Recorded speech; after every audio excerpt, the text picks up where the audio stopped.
Thank you very, very much for those very generous introductions. And thank you to all of you. Look at this. Standing room only. One more loud round of applause for Stephen, please. Bless you. Look at this fan following you. Enjoy her, Stephen. Look at all of this love. I'm very grateful to be in conversation with you here today. And it's for a very peculiar reason. When I was in the UK, I was studying and we had the pandemic going on, which meant that they had a very strange rule of 5. Which meant that only 5 people could be in any single room at any given point of time. You could either be very sad about this rule of 5, or you could get innovative. And what I decided to do in my cramped little dorm room was to throw costume parties over the course of the pandemic for 5 people only. And on Labor Day, I said we'll throw a party where you have to dress as your favorite lefty from history. And everyone came dressed, and there were only 4 others as Chairman Mao and sort of other figures. And I decided, following your footsteps, since you are Britain's national treasure, to be Oscar Wilde. Hey. Because what are we here? What are we here? Gathered today, if not champagne socialists. So, on that note, I want to start here, Stephen, by saying you have occupied such an enormous part of the public imagination, not just in the UK, where you are a national treasure, but across the world. But you're a very unlikely national treasure. You've spoken a lot about your early childhood and the experiences you've had. What made somebody who was stealing credit cards and going to jail become Britain's and most likely the world's most loved figure on television? Well, aside from brushing off these embarrassing compliments like flies, I would say I thought about why it is that I've been lucky enough to continue on my path over the decades. And I think the answer lies in a strange affliction of mine that is a blessing and has occasionally been a curse, and that is my love of language. And I think that comes from a number of things, but I'd paint it first as the fact that when I was sent away to school, to boarding school when I was 7, I discovered very quickly that I was very bad at everything that mattered. And at a boys' school, the first thing that matters is sport, athletics. I couldn't run in a straight line. I'd collide with a tree. I would trip over the white lines on the tennis court. I couldn't catch a ball. I would sort of clap at it. And the things that were shouted at me were unspeakable now, but essentially I was treated as if I was just a freak of hopeless, uncoordinated. So that was out. Music, I couldn't sing. I couldn't clap in time to music. I couldn't dance or move my body in any coherent way. I couldn't draw or paint, interestingly. So I was resigned to the possibility that my life would be one of loneliness and failure and all the rest of it. And then one day, funnily enough, at a music lesson, a teacher came, the music teacher, and he wrote on the blackboard, orchestra. And there was obviously going to be a lesson about the different parts of the Western orchestra, the strings and the woodwind and so on. And I just looked at it and screamed, cart horse. And the teacher said, what? I said, it says cart horse. Because for me, the letters just reassembled themselves into the word cart horse, what we know as an anagram, a very simple and obvious one, cart horse orchestra. And this had always happened to me. When I looked at a word, I saw the letters rearrange themselves. A bit like, do you remember Russell Crowe playing the mathematician John Nash in A Beautiful Mind, and he sees the numbers going around, and presumably mathematicians have the same relationship with numbers as I did with letters and words. And anyway, the teacher was interested and asked if I could do it, and I've always sort of done it to some extent, and in later life, I had a couple of amusing experiences. One was I was a friend of Steve Jobs, one of the founders of Apple Computers, and I remember he was in the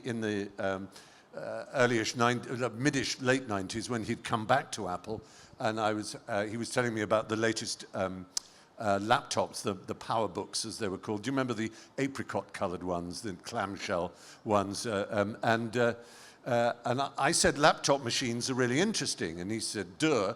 I said, no, laptop machines, really interesting. He said, what do you mean? I said, And it was a whiteboard. It was at the old Apple headquarters in Cupertino. And I wrote laptop machines. And I said, can't you see it? He said, what? I said, laptop machines is an anagram of Apple Macintosh. He said, you're fucking weird. But it was just sort of, I mean, these are childish things and uninteresting in a way. But, and another example was, I remember I was lucky enough to be friends towards the end of his life of the great English actor Alec Guinness, whom some of you may remember as Obi-Wan Kenobi. And we would have lunch occasionally, and I was late for one lunch, and he'd been, was, you know, you are very, very late. And I said, I'm sorry, Alec. I explained why. He said, as a punishment, you can finish the crossword, because he'd been doing the crossword at the Connaught where we were dining. And I kind of did bits, and he said, very good. And he said, you're very good at the anagrams. I said, yes. I said, oh, actually, Alec, your name is an interesting anagram. He said, oh, I hope it's not like Alan Bates, because I used to call the actor Alan Bates anal beast. But anyway, I said, no, your name is an anagram of genuine class. And he said, I'm going to remember you in my will. Which he didn't, which was a shame, because he got points in the Star Wars, so his estate is still earning millions. Anyway, the point about it is, I suddenly realized I did have one thing. I didn't have sport or music or drawing or anything like that, but I had language. And this is odd, because everybody has language. We all have. All of you who are listening to me are using language as much as I'm using it in speaking. By processing it in your brain, we are all enjoying the nature of language. And as in reading, writing and reading, speaking and hearing, these are the two reciprocal arrangements we have in language that give so much joy and pleasure that cause a fabulous institution like JLF to exist. But I discovered that most people only use language to say, pass the mustard, shut up, I hate you, go away, where's the toilet, you know, and don't often think of it as being something that is beautiful in and of itself, that has, you know, the very sound of the tongue hitting the tip of the back of the teeth is itself sensual and textural and joyful. And the use of language in silly, sensuous, absurd ways, using it as a music to beguile, to tease, to give pleasure, is something we all have the ability to do, but most people, for some reason, are afraid to do it. They're okay at throwing their bodies around in high jumps and in playing cricket and in using their body in expressive ways and in ways to do things that are wonderful. But language is somehow considered either an elitist area or something that's show-offy or something, but because it was the only thing I felt confident in, I leapt into it. I leapt into language, and I think that has been my salvation. In a sense, that's everything I am. But you operate that language with a kind of surgical precision, and you have fun with it. You know, there's a way in which you can take language and find something and then make it your ivory tower intellectual era and then sort of be pedantic, quite like this stage, and sort of talk down to people, quite literally. But you sort of operate within language with a different sense of joy, and you've always been self-deprecatory at times. You've said a cut glass English accent can convince an American of brilliance, even when there exists none, which I would agree to. But you've also sort of found humor through language, yes. Right? And you've allowed language to emerge through humor, and a little bit of Fry and Laurie as well. It's subtle ways in which language emerges through class, the sort of contradictions that come through, and it's poking fun, yes, while also sort of delving into the intricacies of language. How did that relationship between language and humor emerge for you? Well, I'll tell you, actually, and it involves a hero you've already mentioned. When I was about 10 or 11, I was at home. We lived in the country in a kind of sort of large old house. Not Downton Abbey exactly, but it was a largish country house. And my father was a scientist, an inventor, a physicist, and my mother a historian, and neither of them really believed in television. And there was a very small television kept in a cupboard that was taken out if an American sort of decided to walk on the moon, or a member of the royal family got married, or Churchill died, or something like that, we were allowed to watch television. My father was away. He worked from home, as we'd say now, because, you know, he had a study and he did his stuff there. But he was away, so I took the television out one rainy Sunday, and there was a film on, and it was black and white because the television was black and white. I later discovered it was actually a colour film. And it had already started, and I didn't know what it was. It was set in the past.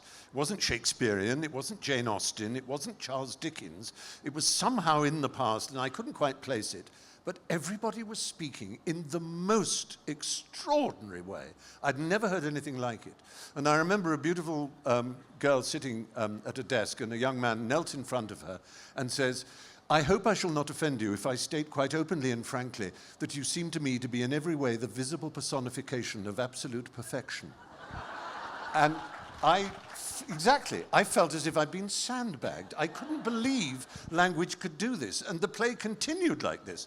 The film continued like this. And I ran to my mother afterwards and I said, "Mummy, Mummy, I hope I shall not offend you if I state quite openly and frankly that you seem to me to be the visible personification of absolute perfection." She said, "What are you talking about?" And I explained what I'd seen. She said, "Oh, that was the film of The Importance of Being Earnest by Oscar Wilde." And I said, "Well, what is it?" And anyway, being in the country, we were, as Sidney Smith once said, we were miles from the nearest lemon, and we were also miles from the nearest library. So the library in those days would come to us in a mobile form. A sort of Pantechnicon van would arrive with loaded with shelves and books, and I waited for it. And there were the 4 comedies of Oscar Wilde that I took out and sort of learned the importance of being earnest in particular, virtually off by heart. And there, all the uses of language that you described, Anish, are made manifest in the most joyful way. And even that sentence, "I hope I shall not offend you," etc., the visible personification of absolute perfection, you kind of get it. It's funny and joyous. It's funny because in the English language, if you express love to someone, you do it in Anglo-Saxon. "I love you, you're great, you don't say the visible personification of absolute perfection." We leave Latinate constructions to law and technology and so on, but we don't use it for love, which has to be direct and Anglo-Saxon, "You're the best," And so by saying that you love someone by saying the visible personification of absolute perfection is preposterous, and yet then itself it's a gift because you have stopped to use language and you've presented someone with this parcel of words that is so exquisite that you cannot but be charmed by it in a way that just saying "I love you" would never do. Which is precisely what you do, right? Because you're Which is what reading I of try. Wilde, Yes. and your performance of Wilde is excess. You're embracing excess in all of its Nothing beautiful succeeds myriad like forms. excess. Yes. And and what you've made excess into a political act. You live life excessively. With Blackadder, with QI, you're really making excess into something to be celebrated, which is very un-British of you. Yes, I suppose it is. I think I've always believed, and this sounds like I'm sort of being a bit sycophantic of my audience, but I've always believed that the British audience, and subsequently the world audience, as I've discovered, is far more intelligent and far more greedy for ideas and knowledge and thought and jokes that exist on a plane of thought and ideas and the life of the mind than people give them credit for. God knows, I love pure slapstick. I love Charlie Chaplin and Buster Keaton. I love, all that kind of silliness is adorable. But I also love things that are on a plane that tickle the mind, and I think an enormous number of people do, and that they're very ill-served.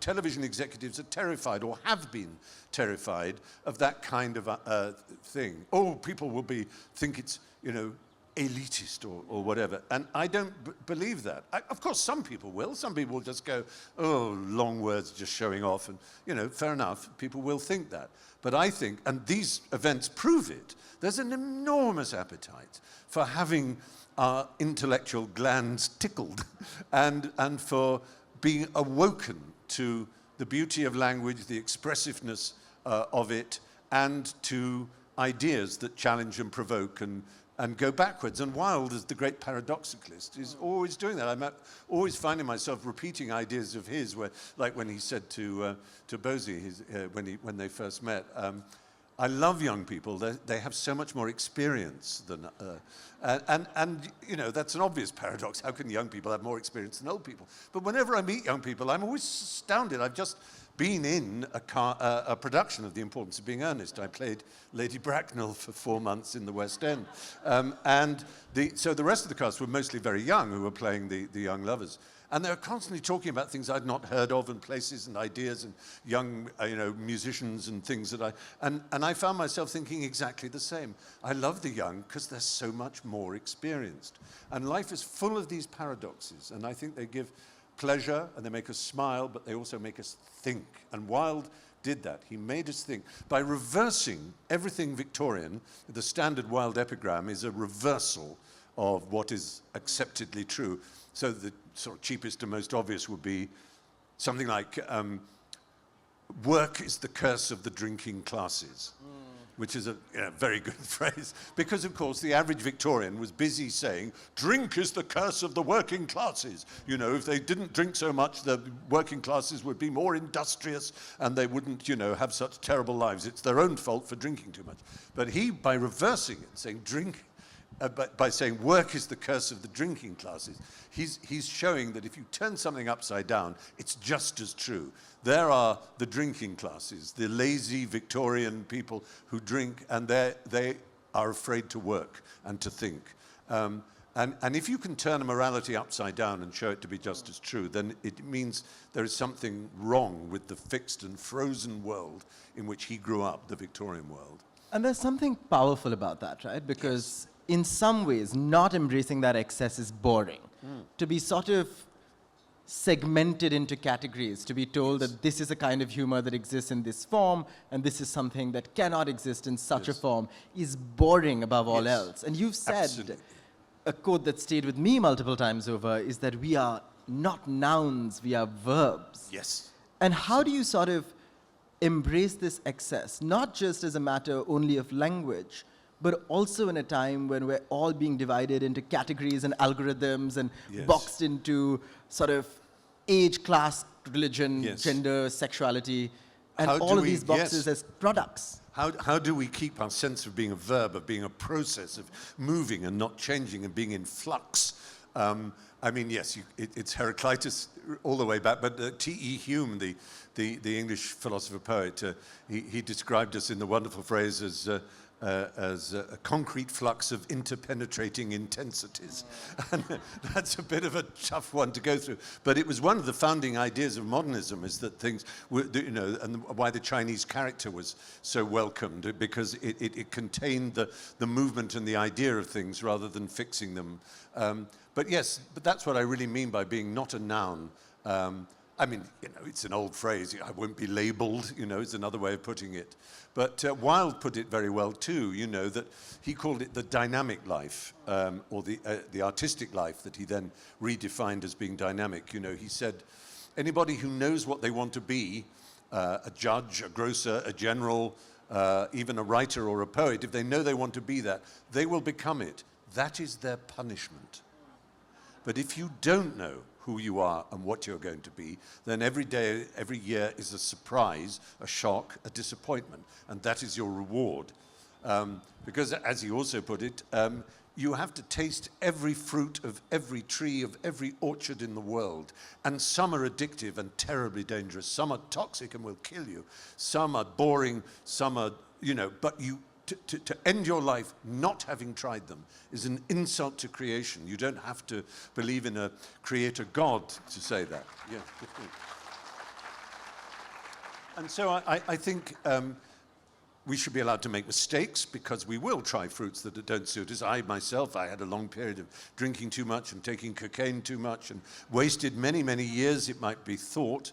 But while I regret it and certainly wouldn't recommend it to anybody, I also understand that it was I made some very good friends, and I saw some interesting scenes and penetrated a world I would not otherwise have penetrated, and had an understanding of things that I would otherwise not have understood.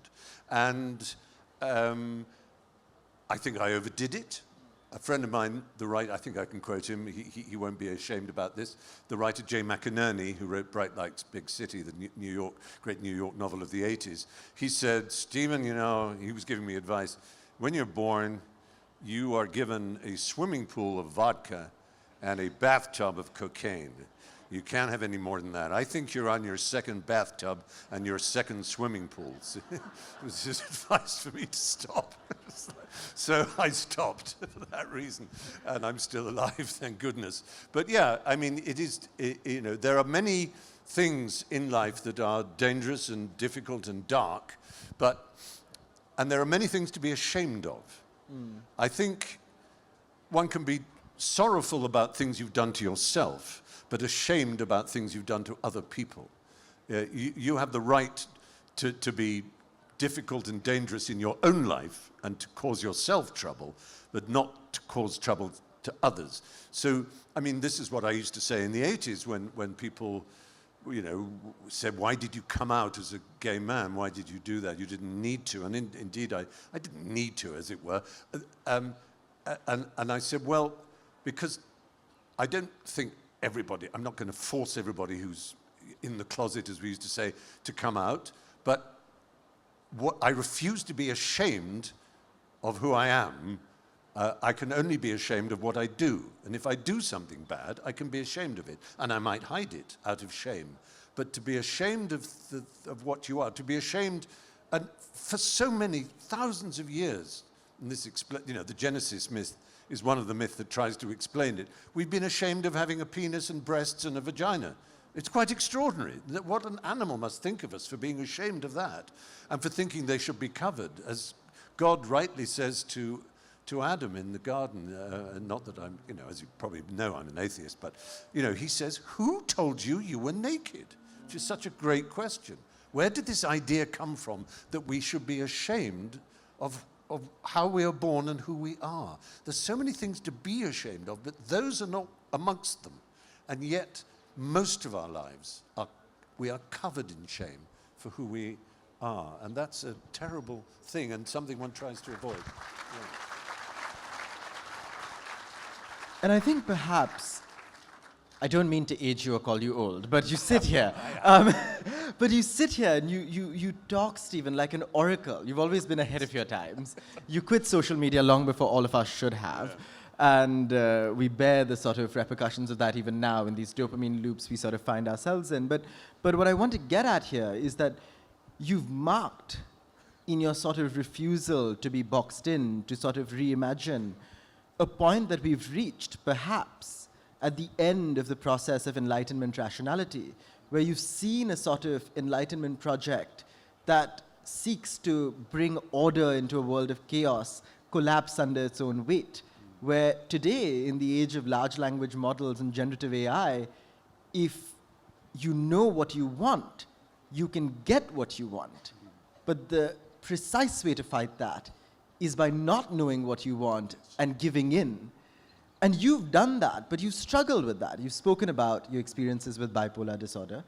You've spoken about this sort of inherent contradiction. And I want to sort of bring that in, right? That we do want to embrace that chaos. We do want to embrace uncertainty. But you're envious of order. You're envious of religion. How do we make those two talk to each other? That's a terribly intelligent and interesting question. Thank you, Anish. Yes, I mean, like all of us, I'm still the victim of my own brain, my own mind, my own neural wiring, whatever it is, my own perceptions of how things are.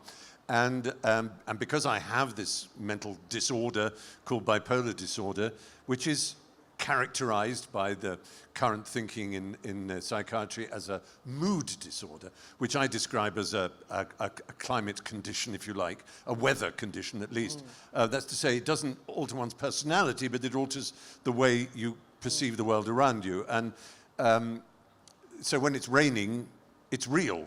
just as in the real world, when it rains, you can't pretend it isn't raining. You can't say, oh, I'm going to go outside and I won't get wet. It is raining.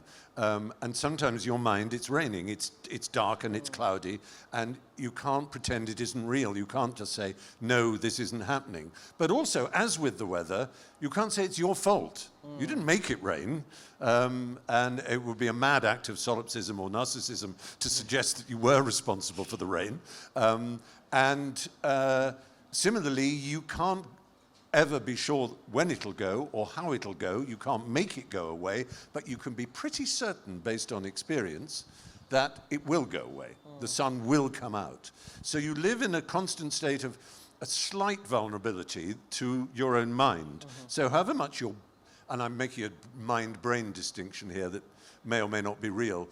Funnily enough, one of my supervisors at Cambridge once said to me, you've got a pretty good brain, Stephen. Terrible mind. And I think I knew what he meant. But yeah, so your brain is telling you all kinds of things, but your mind is not letting you see them, or your mind is getting in the way. And I think we all have that problem, don't we? We know what's right, we know what's good, but our mind, and then again our appetites, are driving us in another direction, and our fears are driving us in another direction. And yes, I admire religion for all kinds of reasons. I admire the order it appears to give. When I say I admire religion, I admire the idea of religion. The instantiation of it is not so pleasing, obviously, or hasn't been on many occasions. I love the liturgy, the language of religion.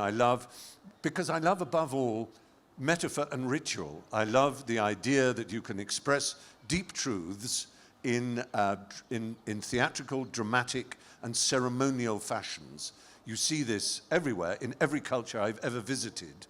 People express the nature of their identity, their communal identity, i.e. their national identity, their cultural identity, in terms of celebrations, ceremonies, rituals, whether they be very personal, rites of passage for young people as they get older in different cultures, whether they be dances, whether they be, in cases like in Britain, rather extraordinary ways of expressing national identity through the metonym of the crown and processions and the donning of the crown by the monarch and what it represents, the scepter and the orb and all the metaphors that come out of these things.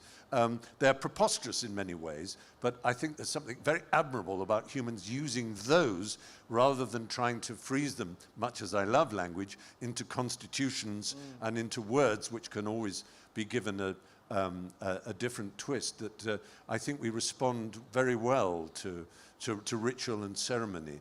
And this idea, as I say, that language is what has most inspired me in my life, it's now brought, and I've often thought, the things I have embraced, I felt like a puppy running into the mirror. I felt like that was social media. I believed in it. When it arrived in 2007, I was absolutely awestruck by the power and trying to explain what Twitter could be to people. And they were saying, well, you're just telling people what you had for lunch? I said, no, it could be more than that. And, there was this period, the so-called Arab Spring, starting in Tunisia and then spreading across North Africa and all the way to the Yemen and in Egypt in particular, having this amazing power of people suddenly being able to call corrupt leaders to account, and it seemed wonderful. And then the image I use, the metaphor I use is waterways. The rivers of Britain are very polluted at the moment. They're full of effluent and so on. The water companies who own them, because they've been nationalized, have polluted them, and you can't swim in them or drink the water, and it's terrible for the landscape. And water is a means of communication as well as a means of pleasure and fulfillment and amenity. And this is what social media I saw as rivers of streams of discourse in which we could speak to each other in unique ways. And in the early days, these waters were pure, and you could swim and you could meet people and you could have fun and you could splash about and you could carry this pleasure through the waterways everywhere.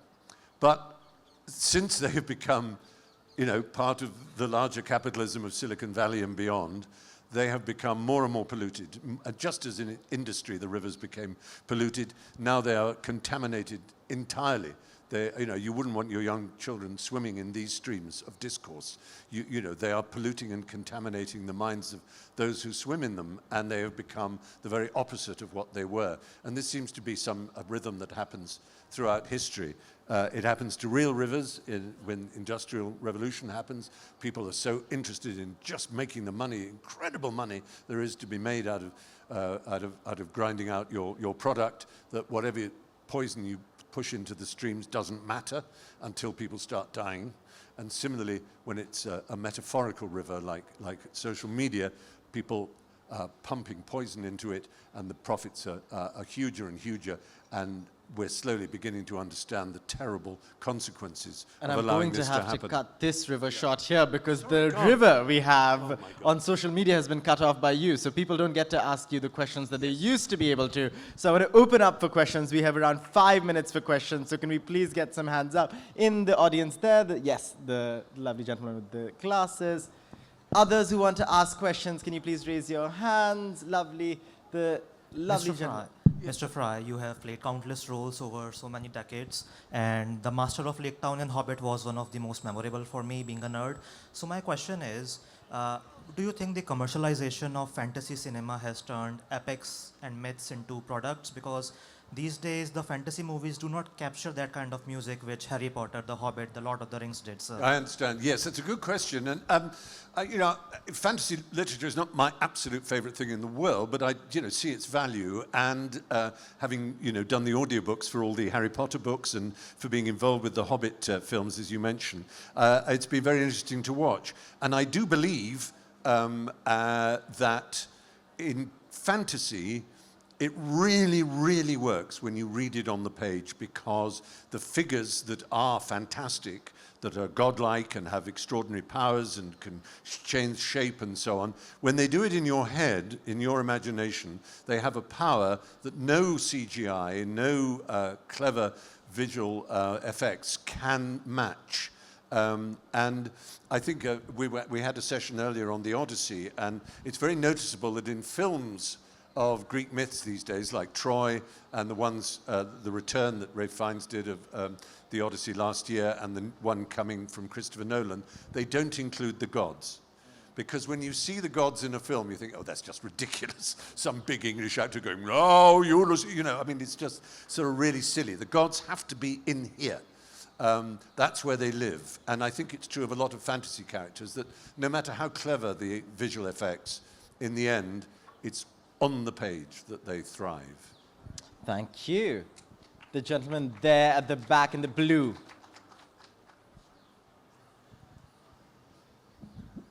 Hello. Good morning, Mr. Fry, and welcome to India.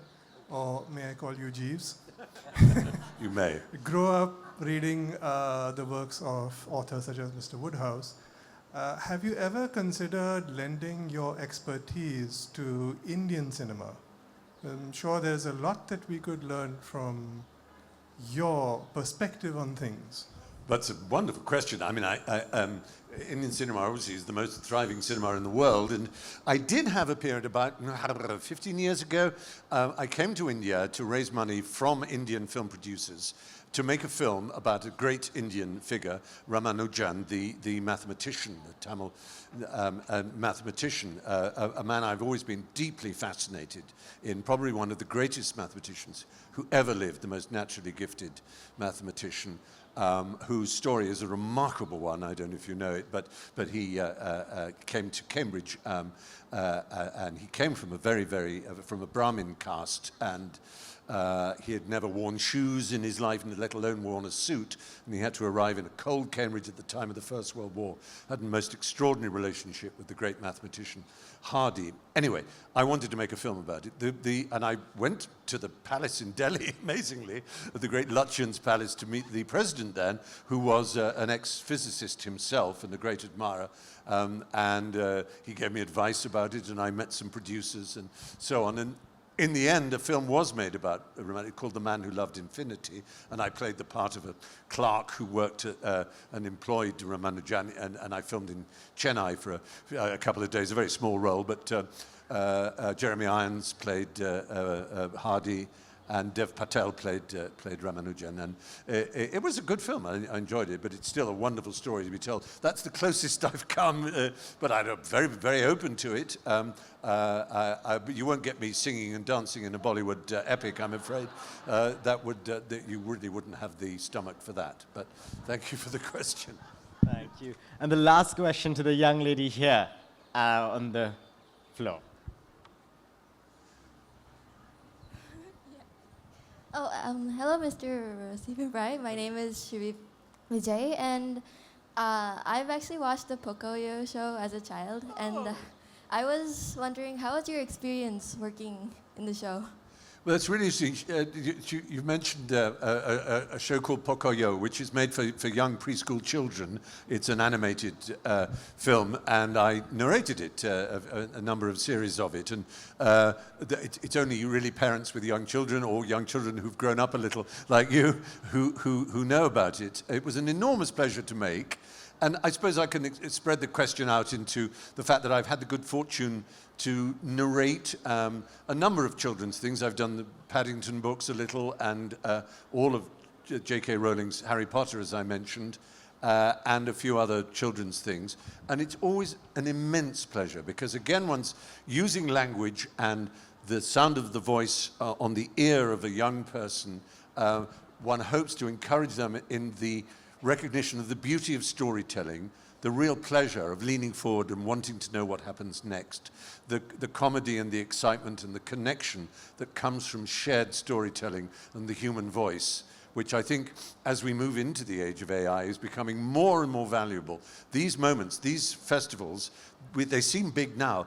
I believe they're only going to get bigger and more important, because human contact, the sound of a human voice, a human tongue hitting a tooth, and the ear vibrating for real, and for us sharing the same air, is going to become more and more important.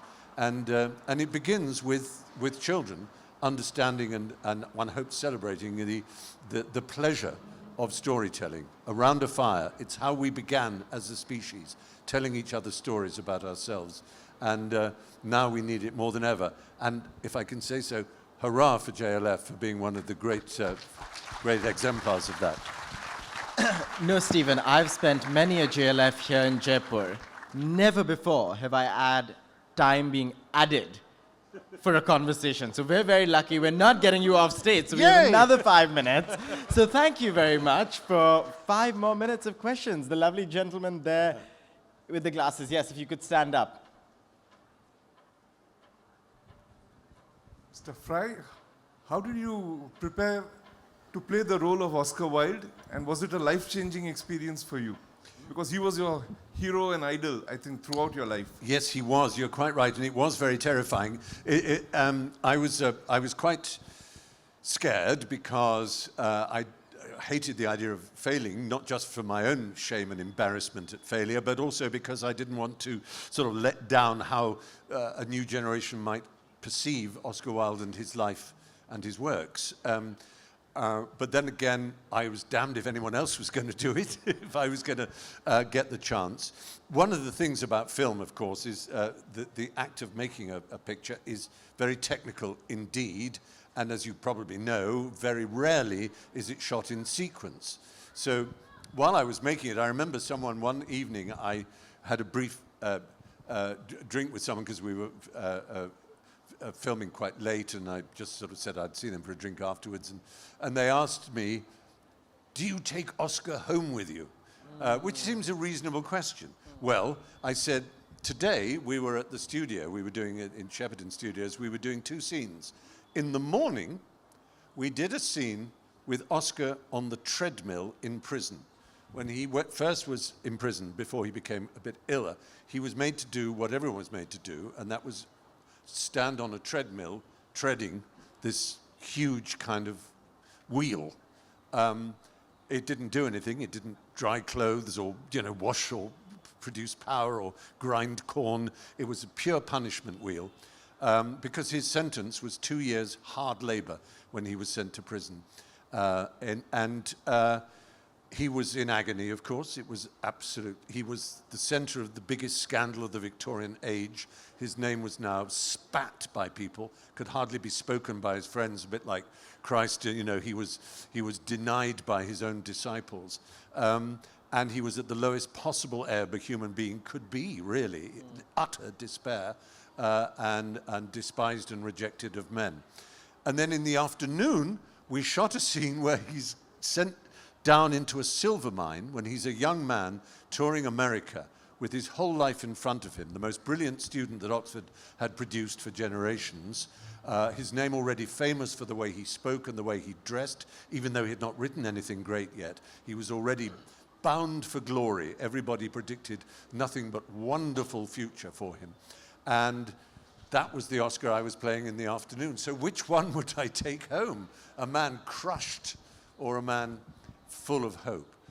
So in the end, what you have to do to prepare to play a part like that is you have to read everything you can, understand everything you can, and then submit yourself to the vertical moments of filming, where there are vertical slices of time that you have to inhabit, rather than the horizontal sweep that you hope will emerge. Did it change your reading of Oscar Wilde, performing Oscar? I think it made me understand more his love of his family, which is a very important part for him, his children and his wife, whom he adored, and the tragedy of his wife's rejection of him at the end, which was his own fault. He was a flawed man. On the last row sitting down, somebody had their hands raised. If you could stand up. Yes, could we get the mic to them, please?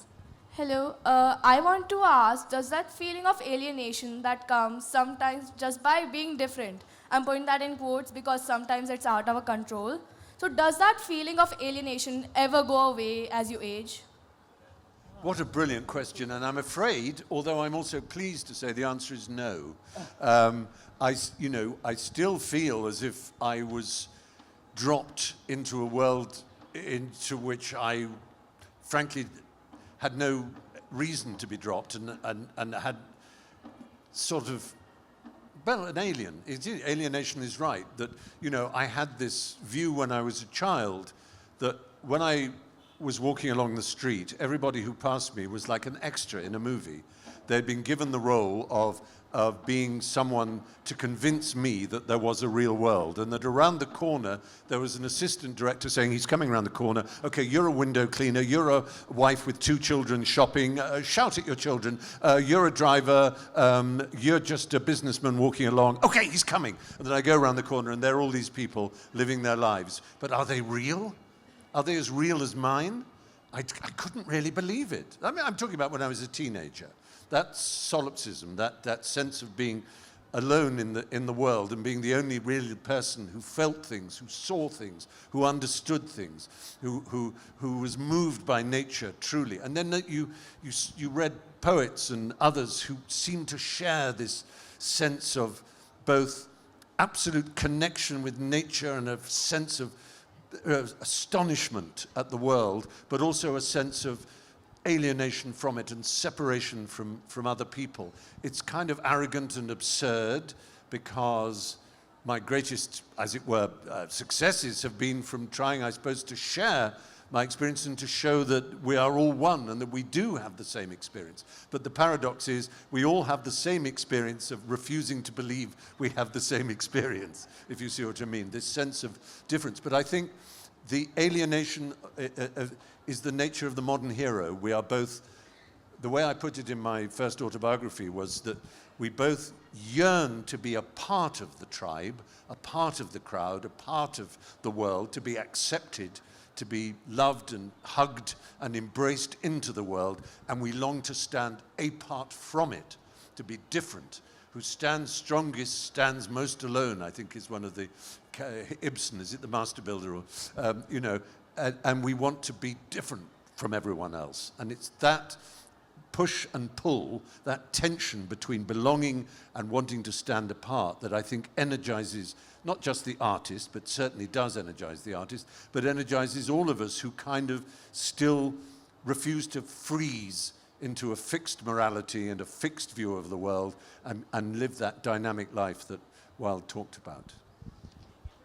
Stephen, thank you very, very much. I think what I'm leaving from this conversation, and I certainly hope others are leaving with as well, is your quiet refusal to accept this sort of positivism that says it gets better, or to embrace things for the sake of embracing them, but to reaffirm that chaos is important, that embracing the beauty of language is important. Once again, thank you so much, Stephen. What an absolute pleasure. Another round of applause for Stephen Fry, please. Thank you very, very much. With a huge round of applause, we would like to thank Stephen Fry and Anish Gawande for this wonderful session.